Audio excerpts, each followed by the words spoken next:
Thanks a lot for the kind introduction, and thanks to those of you who actually listened to Harddisken back in the day and who were kind enough to clap. As mentioned, my name is Anders. I've been doing this for more than 20 years, looking into technology and how it affects our lives and our everyday activities, our society, our politics, and everything. It's important for me to say in this context that I am not a programmer. I just used to play one in the radio. And it is, I must admit, kind of scary to talk to you guys about any topic that is even slightly technical. So feel free to facepalm or boo or throw stuff at me. It'll make for great YouTube stuff if you throw things. If I say or I should say when I say something that's either wrong or stupid or both, just let me know. Facepalm is good. And also, having done radio for many years on a talk radio channel, I think I've sort of adapted a way of speaking that is supposed to be calm and sound intelligent and wise and broadcaster-ish, which may lead some people to feel drowsy or even sleepy during the presentation. And that reminds me of one time when we got an email from a listener thanking us for a good program. Your voices are really nice when I need to fall asleep. This being a Monday morning, I'm just letting you know this, because if you want to close your eyes and the slides aren't that interesting anyway, and you just want to relax a bit and save energy for the great topics, you're perfectly allowed as far as I'm concerned. Now, having said that, I'm going to talk about artificial intelligence or AI, or at least what we today talk about as AI.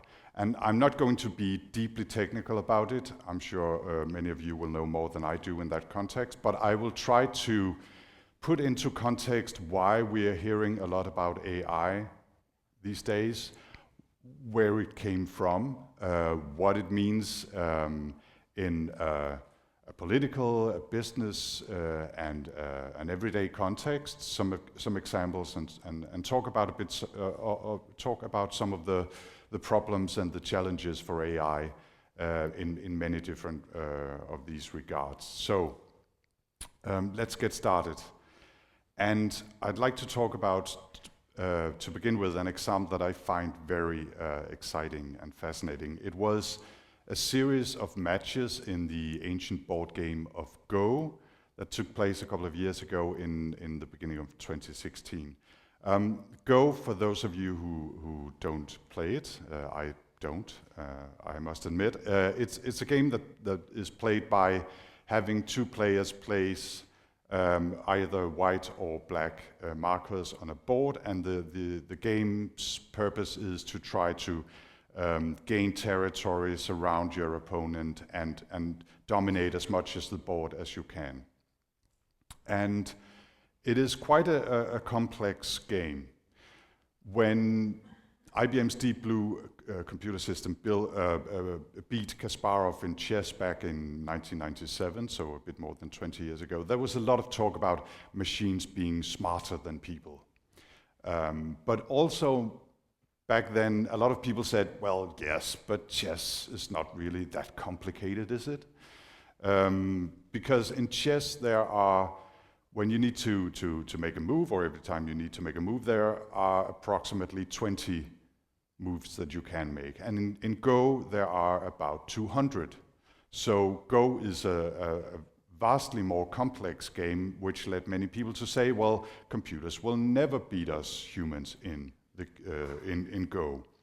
Nevertheless, a British company called DeepMind, now owned by Google, they built an artificial intelligence system that they called Alphago, and they dared to meet the then Go Grand Champion Lee Sedol in Seoul in South Korea for a series of 5 matches. All these matches were shown live on YouTube. Go, perhaps not a big game here in Europe, but it's huge in Asia. So it was shown live, and there were both commentaries in Chinese and Korean and in English. And this image here is from the English language commentary. And there was a $1 million prize for the winner. And Lee Sedol, the world champion, had, before the match, he predicted that he would win either 5-0 or 4-1. Those weren't quite the way the matches went, or that wasn't quite the way the matches went. The final result was 4-1, but it was in AlphaGo's favor. This brief video is from game 2, when it became apparent to Lee Sedol and here the commentators that this was a very special series of games. So let's take a look here. Ooh. That's a very surprising move. I thought it was a mistake. That was a very surprising move, and the other guy says, I thought it was a mistake. This was move number 37 of match number 2. And that was, by the way, this is as wild as it gets when you comment Go games on YouTube.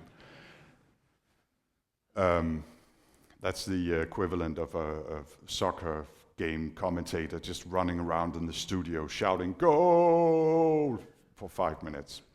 Anyway, this move number 37 was completely surprising. It wasn't something you'd predict a human player would do. And it was described later by Lee Sedol as well as something that was beautiful. It was almost inhumanly poetic, and it was completely surprising, as mentioned. And it effectively decided the match. Lee Sedol actually was out for a smoke when the computer made the move number 37, and when he came back in the stream, video stream, you can see him getting really surprised, and he almost turns around and walks out again. I'm thinking he was considering doing a few drugs or having people give him some fresh air with a towel or anything or something. But later, as I mentioned, he lost a few more games. He won, I believe it was game number 4 that he won. It was a tight game, and AlphaGo made some very strange moves. But AlphaGo came back and won game number 5. So Lee Sedol, he was out, and he apologized on behalf of the human race and everything. It was very dramatic, but anyway. So about a year after the Lee Sedol match, AlphaGo went another round against a Chinese Go player and beat him 3 out of 3 games without breaking a sweat. But that wasn't the end of it, and that's part of why I still find this story really interesting, because this spring, DeepMind unveiled another version of the AlphaGo system called Alphago Zero. And that had been trained in a different way, without almost any human guidance or intervention. Basically, it was just told the rules of Go and the objective to dominate the board, and then it played thousands upon thousands of games against itself. And in just 3 days, it attained a level described as superhuman. And when it went up against the previous version of AlphaGo, the one that had beat Lee Sedol and the Chinese Grandmaster, it won AlphaGo Zero won 100 games out of 100 after only 3 days of training, which I find really fascinating, and it shows how quickly things progress in this area. This photo, by the way, is from a documentary called Alphago, interestingly. It can be seen on Netflix, so that's your assigned homework for next year. See this documentary. It's from the 2016 match, So it doesn't have the Alphago Zero developments in it, but it's really fascinating, and it talks a lot about their feelings in creating AlphaGo and how they deal with creating something that can beat human players in this ancient traditional game and so on and so forth. Super interesting documentary. Now, we are still a long way away from real artificial intelligence with systems like AlphaGo, and we are even further from self-conscious computer systems or any such thing that might attain world domination or whatever you hear in the media. But I still think that advanced algorithms, or AI for short, are one of the technologies that will have the biggest impact on our world in the coming years in almost every aspect of our lives. So let's talk a bit more about what I mean when I say AI or artificial intelligence. At that discussion can become really philosophical and existential really fast, so I won't go too deep into that. But I want to highlight a few things because it becomes apparent really quickly when you look into AI, and especially the way it's being talked about today, that we aren't in any way in agreement about what it means. And when you go into the nitty-gritty details and talk about things like consciousness and pattern recognition and empathy and stuff like that, people just start fighting, basically. And to quote Engadget, they wrote even if it is a mainstream media, they wrote quite a nice series on AI last year, and they said, our understanding of the technology may evolve quickly, but our knowledge of things like intelligence, consciousness, and what it means to be human still remains on a ridiculously low level. Neuroscience, psychology, and philosophy lags behind. Or rather, if I may add, based on my own opinion, these areas are even more complex than the technology itself. And when we talk about understanding the world around us, creativity, feelings, empathy, stuff like that, it becomes really complicated. So there's a long way to the big vision of human-level computer intelligence in computer systems. So there are still some aims to try to define the area. This is from the Merriam-Webster dictionary. The first definition says it's a branch of computer science dealing with the simulation of intelligent behavior in computers, which is sort of a meta-definition. What is the field of study?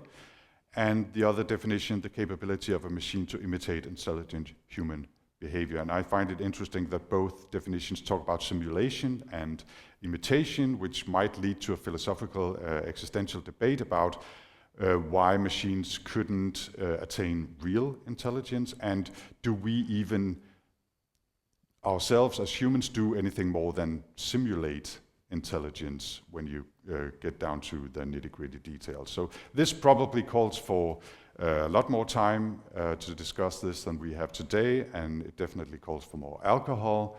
I don't think it's a good topic for a Monday morning discussion, but hopefully something you can talk about over dinner tonight. So let's just briefly run through some of the more detailed definitions, because AI has been categorized in a handful of different ways. And you talk about narrow AI, general AI, artificial super intelligence or super AI, and then also IA, interestingly, IA. IA stands for intelligence augmentation. I'll get back to that in a bit. But of course, artificial narrow intelligence is something like AlphaGo. It's a system that's really good at one thing. It might be recognizing images or voices or categorizing applications for a job or something, playing Go, but you can't just without retraining take one system and let it try to solve another thing. Then we have artificial general intelligence. That's something many people have in the back of their minds when we talk about AI, and that's why I try not to use AI without a lot of caution, use the term AI. That's something that we think of or try to define as a computer system that can operate on a human level of intelligence, that we can interact with, we can have dialogue with. It might be able to think abstractly or make plans or use knowledge from one domain in another and so on, just like we can, or at least some of you can. I'm not so sure about myself, actually. And it is, as I said, very important to stress that when we talk about so-called artificial intelligence, today we are talking about narrow AI. We are a long way from general AI. So really, whenever I say AI, you should think advanced algorithms and substitute that mentally in your own head, if I forget to do that. Then we have artificial super intelligence, the idea that when we create machines and systems that are advanced enough to function on a human level of intelligence, they might create even better, even more advanced versions of themselves, and so on and so forth. So in a few hours perhaps, or a few days after we have created sufficiently advanced machines, we will have machines that are super intelligent. And what might then happen? Might they take world domination? Think of Skynet and a host of other sci-fi fantasies. But then also I think it's important to mention IA, intelligence augmentation, a whole line of research and product development that focuses on trying to make systems that can work with humans, or that we can work with, where the idea is that we have computer systems being really good at fast calculations and analyzing big amounts of text, for example, and then humans can do what we're good at. We have our experience, we have a body, we can show empathy and so on. And I find it interesting that after Deep Blue beat Kasparov in chess 20 years ago, we have seen a development of something called advanced chess, where a person can use a chess computer or chess software to compete against other teams of human players and using chess software. So we might see perhaps advanced law or advanced doctors, teams of software and humans working together. AI, of course, just briefly, a research area with a history several decades long. There's been many ups and downs along the way. When it first came into the public consciousness back in the 50s, it was predicted that we might have human-level intelligence before the end of that decade. Not quite there yet. And many of the topics and the basic concepts around the algorithms and so on have been known for many decades. Some of them were developed back in the 60s and 70s. And yeah, we're still not quite there with HAL 9000 from 2001 yet, which might be a good thing. If you've seen that movie, you know why. It's a good thing that we are not quite there yet. If you haven't, it's another bit of your homework for next year. But I think it's interesting, just as a brief aside concerning 2001 and other movies, that it's an interesting area of technology development where there's a lot of inspiration and a lot of misconception coming from sci-fi and other types of fiction, where that gives us ideas about what might be possible that is probably very inflated still. So the great coming of AI has been predicted many times. Sometimes people have tired so much of failed expectations that the funding for further research have dried up completely. We had the so-called AI winters of the 70s and 80s. But now there's a great resurgence. And we'll discuss later whether the hype has gotten the better of us. But I think that there are 4 trends or 4 reasons why we are seeing such a huge development in AI right now. And they are data, the design of specific types of chips, new types of algorithms or better types of algorithms, and raw computational power. And one of the most important things, or one of the most important trends, is the generation and availability of massive amounts of data, because that is what the algorithms need to be trained to recognize patterns and make predictions about the future. It's not an exact science to try to estimate how much data is being produced in the world, but one number that I came upon a couple of days ago was that we generate approximately 2.5 quintillion bytes of new data every day, which is a bit. And so all these data are the raw material for analysis in systems that will try to mimic intelligent behavior. But of course, it needs to be said that big data means more information, but it also means more bad information, as the Electronic Frontier Foundation said. They were looking at specifically at the trend of, or the hyped term of big data. And it's important to point out, of course, that what's the old saying, garbage in, garbage out. So, of course, there are algorithms that can deal with not precise types of data, but also if you throw in garbage, you may get a garbage result out. And that's an important aspect of this as well.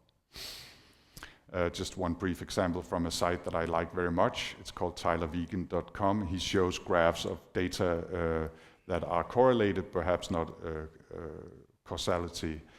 Shows a causality. This, of course, the correlation of people who have drowned by falling into a pool with the amount of films that Nicolas Cage appeared in. And of course, there might be a correlation there, I don't know.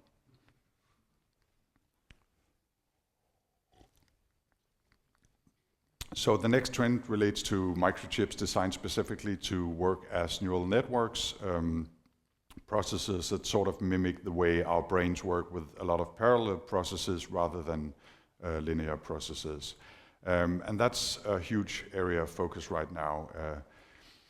Before, we've been using a lot of GPUs because they tend to work in parallel processes and are, well, some of them are focused on using a low amount of power when they run, but now we are doing, I say we in a very general sense, I mean companies like NVIDIA and Google and Intel and so on are designing chips that are specifically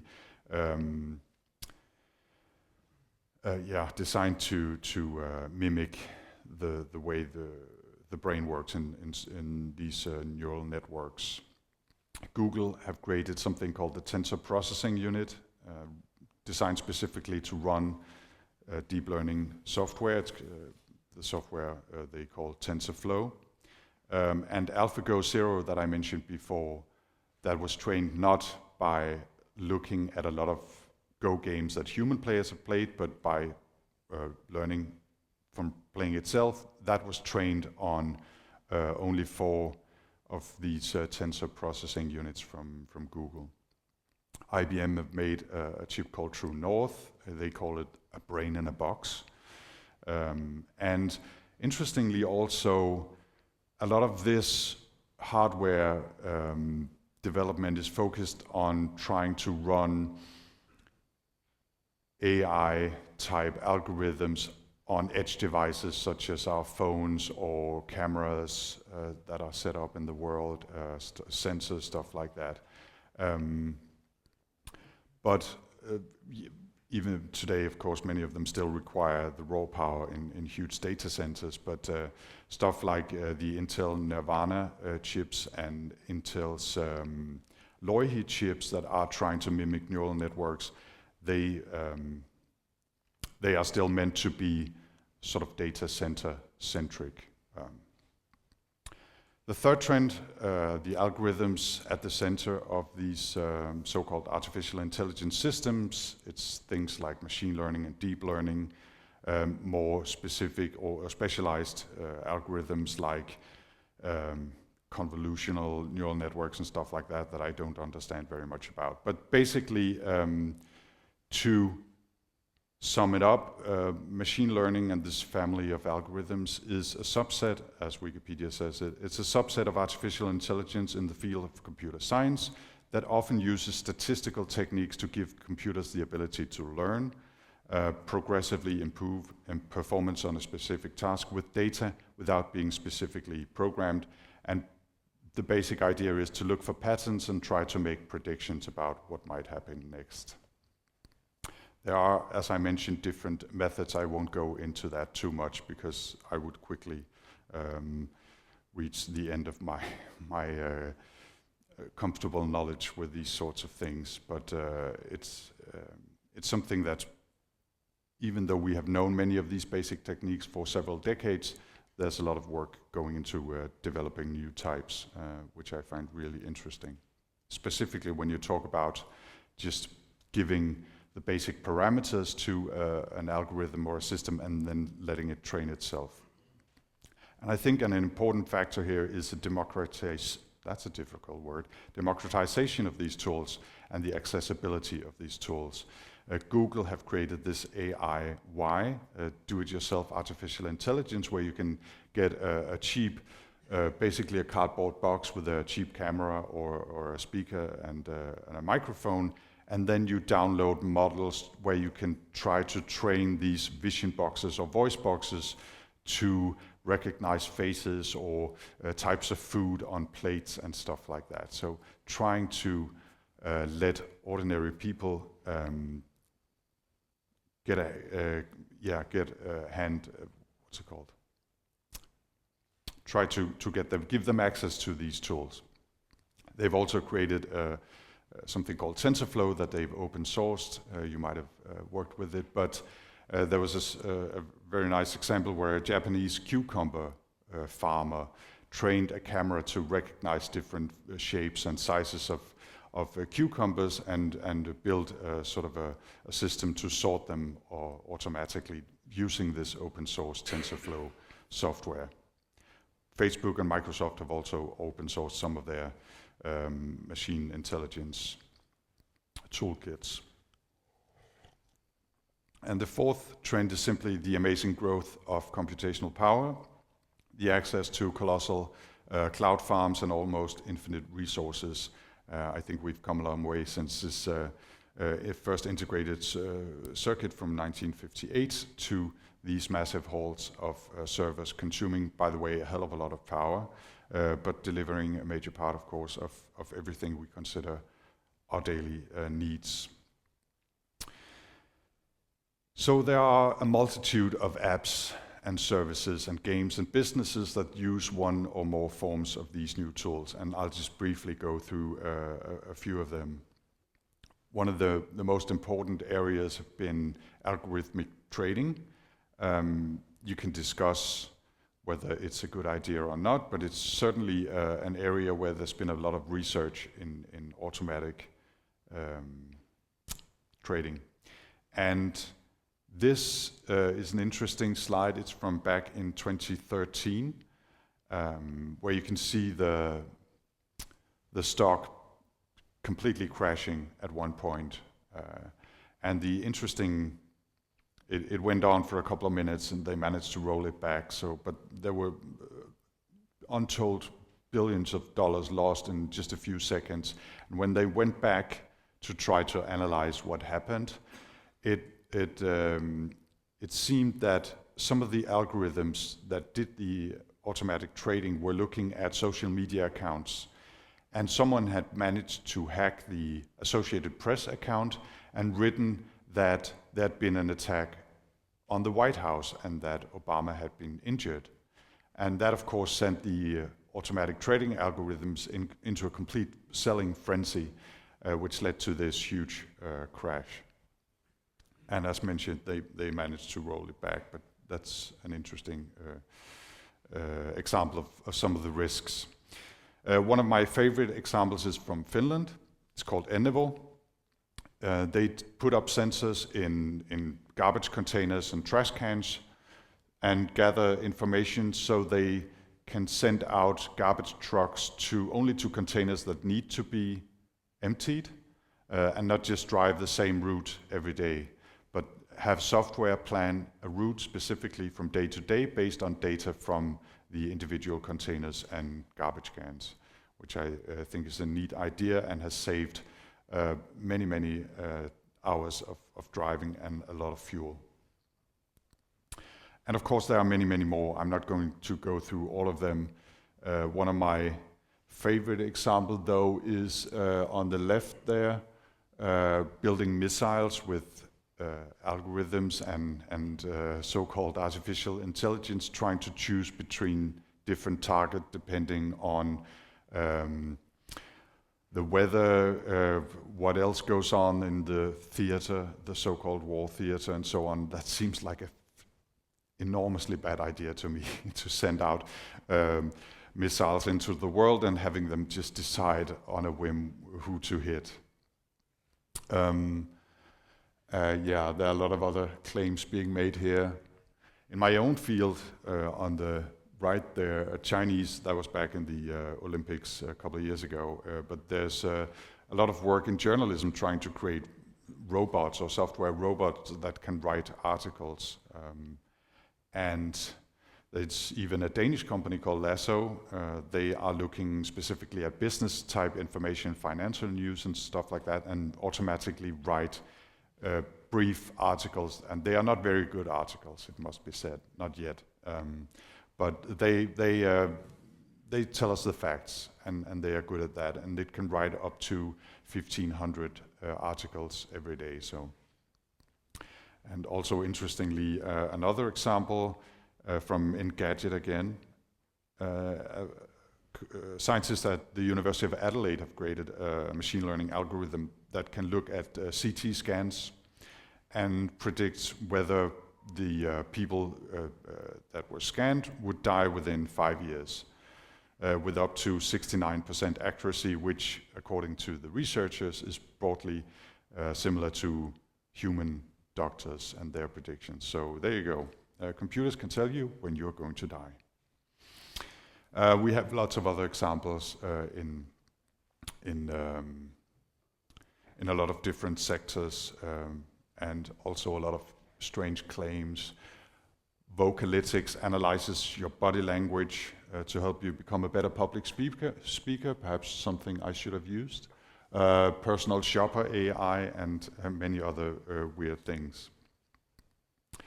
And also, according to research bureau CB Insight, programmers are not immune. Early stage startups are focused on AI-based software testing, debugging, and basic front-end development. There's a British company called DiffBlue that's been taking on a lot of investments, try to automate traditional coding tasks like bug fixing and so on. It's not always the most important of tasks that people are trying to solve with AI or different types of machine learning algorithms. Last year, there's a scientist called Janelle Shane that's been doing a few of these things. She got a call from something called the Portland Guinea Pig Rescue. Apparently, a lot of guinea pigs run away in Portland. I don't know if they have a guinea pig rescue, and they had apparently so many coming in that they couldn't make up names for them. So what do? You go to a researcher that can help you find new names, and how do you do that? You make an algorithm that can generate new guinea pig names. So it was trained on a base of other names like Snickers and Pumpkin, apparently popular guinea pig names. And she was tweaking the system, and it was able to output new guinea pig names whenever a new one was delivered to the rescue center. So some of the good ones were stuff like Spackles and Fuzzable, I think quite good guinea pig names. Gooper, I'm not quite sure, and then the slightly weird Rock Ass. I don't think that's too good. Janelle Shane, who's the woman behind this guinea pig naming algorithm, she's also worked with creating band names, fake band names. So stuff like Jack Like a Man, Ben Sex, Fistopia, I'm not quite sure about that one. Slop, I think it's a kind of a cool name for a metal band perhaps. And she also tried to create new names of colors. And that went quite weird. And as she said, the neural network that created color names really likes brown, beige, and gray. And some of the names were Snowbunk, Bank Butt, Bunflow, Cindy's Poop, and Turtley. And I don't know about you guys, but I wouldn't want to paint any of my walls with Turtley. So probably many of you have heard of Watson, also a system from IBM in this general area. It was made famous by winning against the two human champions of the television quiz show Jeopardy, of course, quite a few years back now, but it's being used in law, in health, in education, and much more today. And basically it trawls through huge amounts of text, and it's able to answer questions based on what it has read. And it's been used also here in Denmark in experiments or research trying to help especially cancer doctors at the Rigshospitalet to try to diagnose and suggest treatments for cancer patients. It's not perfect. They did a trial, and when they evaluated, it turned out that in about a third of the cases, Watson would suggest a treatment that was way off, and would probably have killed the patients. And interestingly, the doctor says, well, yes, that's not too good. But he also says that he's quite convinced that these systems will get better as they get trained with more data, and will be an important part of future health. As I mentioned before, we had advanced chess following on from the Deep Blue thing, so we might have advanced health where systems like Watson helps doctors, human doctors.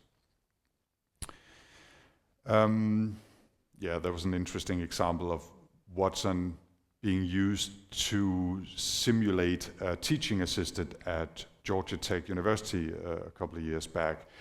Someone that the students could chat to or write emails to, and IBM had created this fictional person called Jill Watson that answered the students, and no one guessed it, basically. No one worked out that they were just chatting with a chatbot, basically.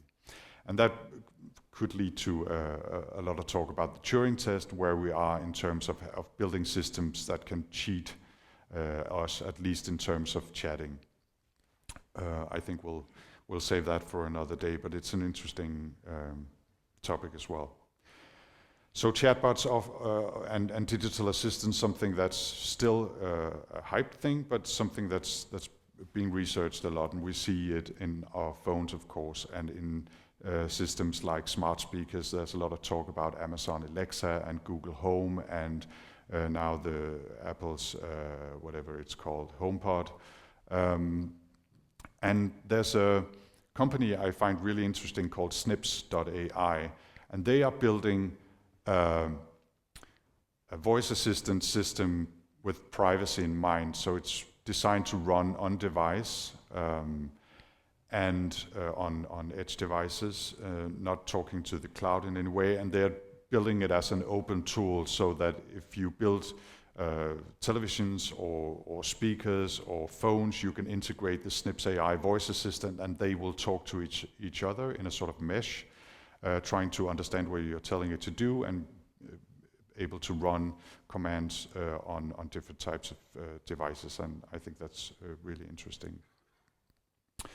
So, and just to give me a chance to take a sip of water, this is perhaps an example of one of the sci-fi dreams of what a future intelligent digital assistant might be like. It's from the movie Her from 2015. There's a brief Hello, I'm here. clip here. Oh. Hi. Hi. How you you doing? I'm well. How's everything with you? Pretty good, actually. It's really nice to meet you. So I guess that's at least what I would like to see when I open up my computer or install a new S, something that's, or someone perhaps that's actually interested in knowing about how I feel and how I'm doing.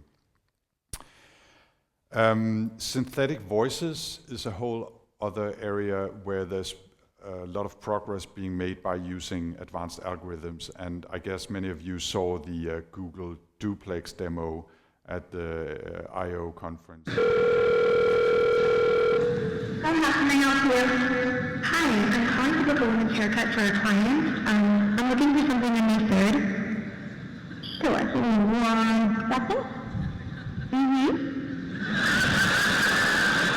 Sure, what time are you looking for around? At 12 p.m. We do not have a 12 p.m. event. Yeah. I'm not going to run through that whole thing, and that's a very weird use case in my opinion, but I think it's really interesting that they have developed such a natural sounding voice, and it's using stuff like sounds like that that make it sound really natural and human, and that's a super interesting area of research. So I'll also just briefly, before we get into some of the challenges, talk or show you a few videos with robots, because you can't really talk about algorithms and AI without thinking about whether it's necessary to give algorithms a sort of a physical presence if they are to develop something that we can relate to as humans, because our way of thinking and being in the world is very much influenced by our physical bodies. And this is just a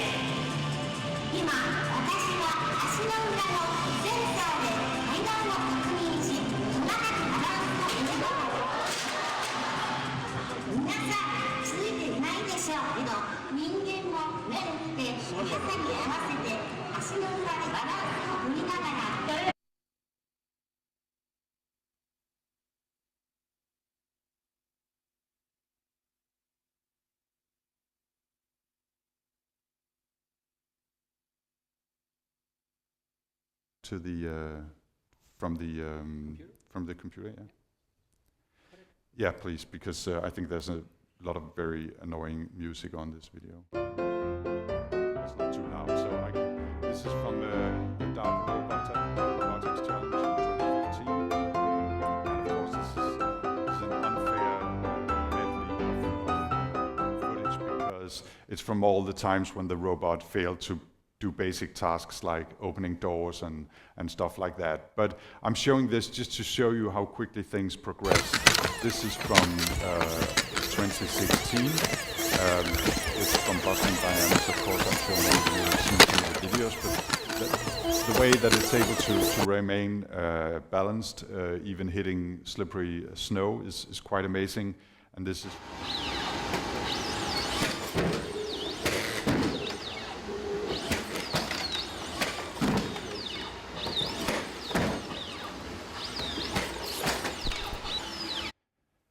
this brief example just with another type of robot, is sort of a self-driving delivery now the robot is slowing down because it's a busy street and it wants to do that turn properly. Final product. It's not necessary for a guy to walk behind it with the laptop. That would sort of defeat the purpose. The starship robot is designed. So back to AI.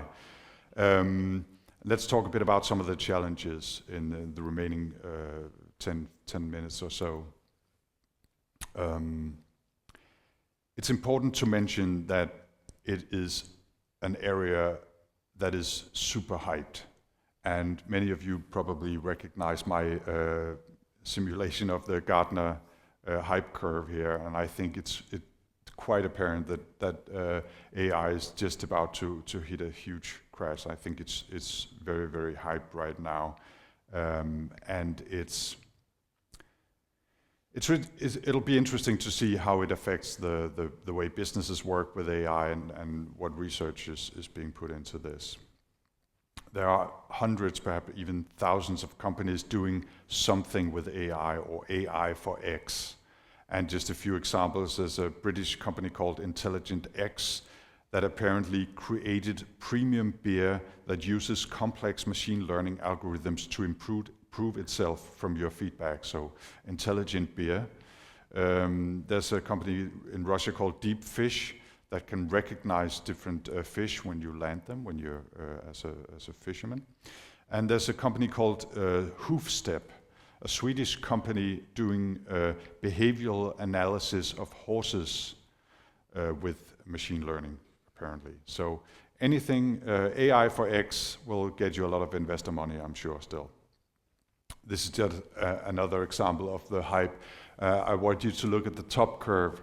The blue line on the bottom is media mentions of big data, the term big data. And the orange ones is media mentions of AI. And you can see how it just skyrockets. And it's right after the first round of matches between AlphaGo and Lisedal. That was really sent the hype skywards. But there's a lot of challenges, of course. Some are technical challenges.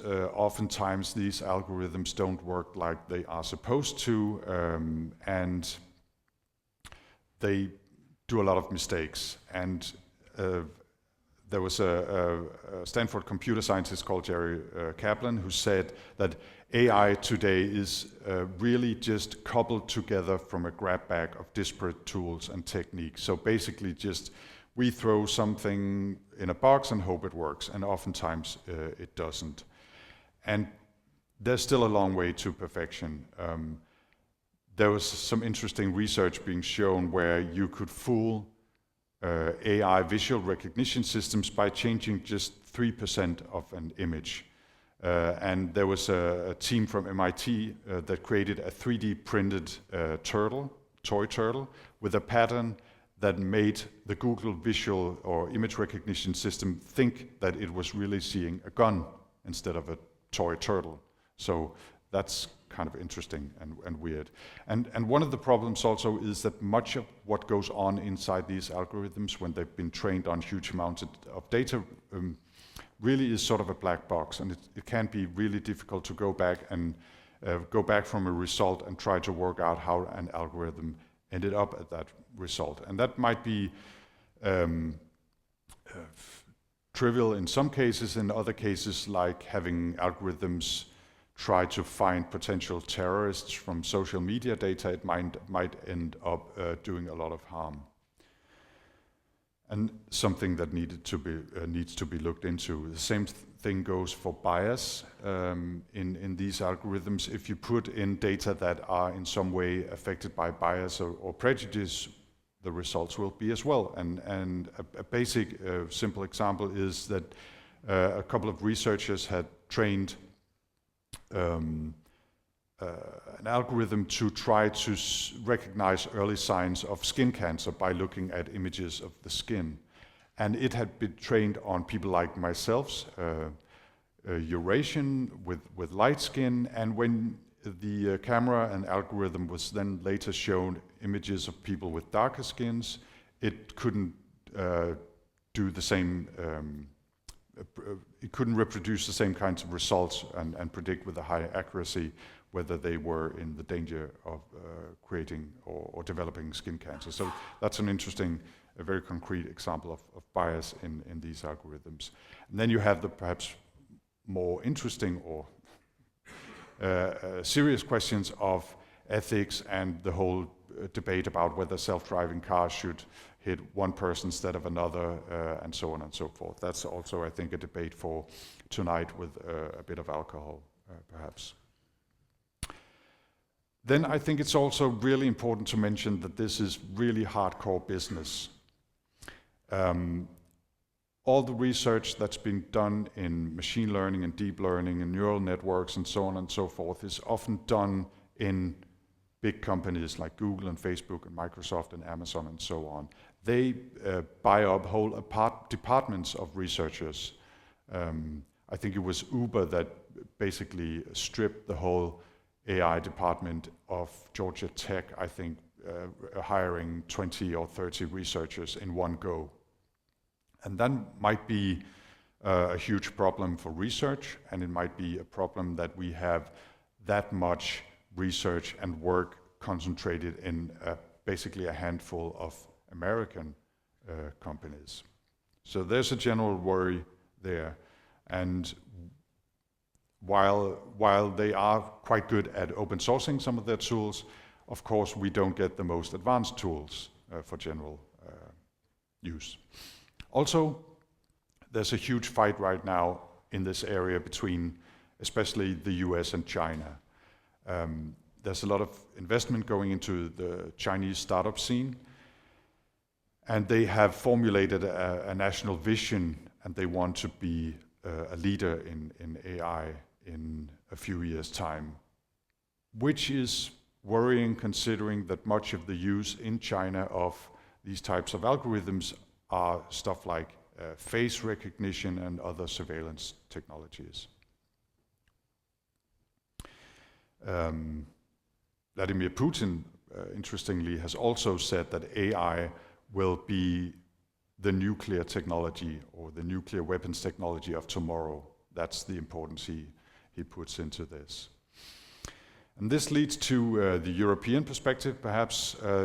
There was a report written by a French mathematician talking about meaningful AI, and there's a really interesting site called AI for Humanity, which looks on these topics in a sort of a French or European perspective.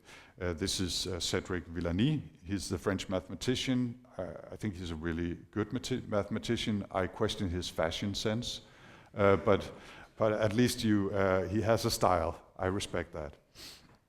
But he's the main author of a report called For a Meaningful Artificial Intelligence Toward a French-European Strategy, where they look at the sectors like health, ecology, transport, and security that they think we should focus on. They talk about trying to create an ecological economy, trying to use AI techniques to help alleviate some of the problems that we have. They want to open the black box that I just mentioned, and they want to have companies and researchers create inclusive, diverse, and transparent types of algorithms to reinforce human rights, social relations, and solidarity. And recently Google published some of their AI principles echoing a lot of these thoughts. We believe AI should be socially beneficial, avoid creating or reinforcing bias, incorporate privacy design principles, and so on and so forth. They've also created guides for developers. And, well, that might be just another version of the "don't do evil" slogan, but still, they focus on this. And they recently were pushed to cancel a contract with the US military, with the Pentagon.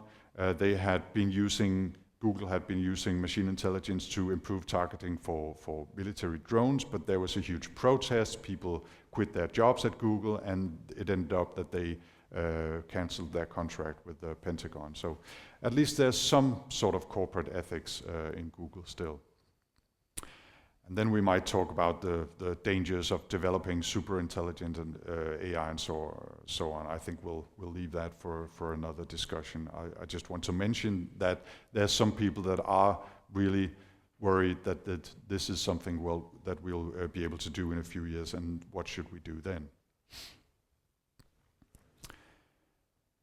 But I think perhaps ending up that the real worry is that the shifting of authority from humans to algorithms is happening all around us, as the Israeli author and philosopher Yuval Noah Harari has said.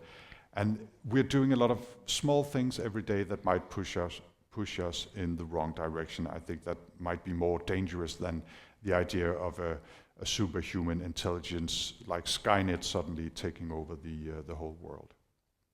And we might end up, says Noah, with an algorithmic upper class owning most of our planet because of these small choices. And it's important to note that this might happen because with intelligence comes power, and if we create a lot of different artificial intelligence, they might end up amassing collectively a huge amount of power.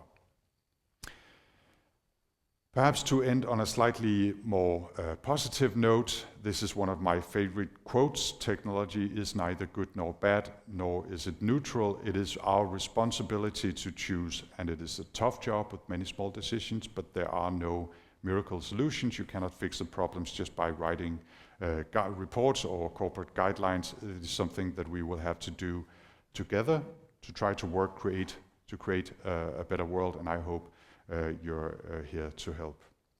Thank you.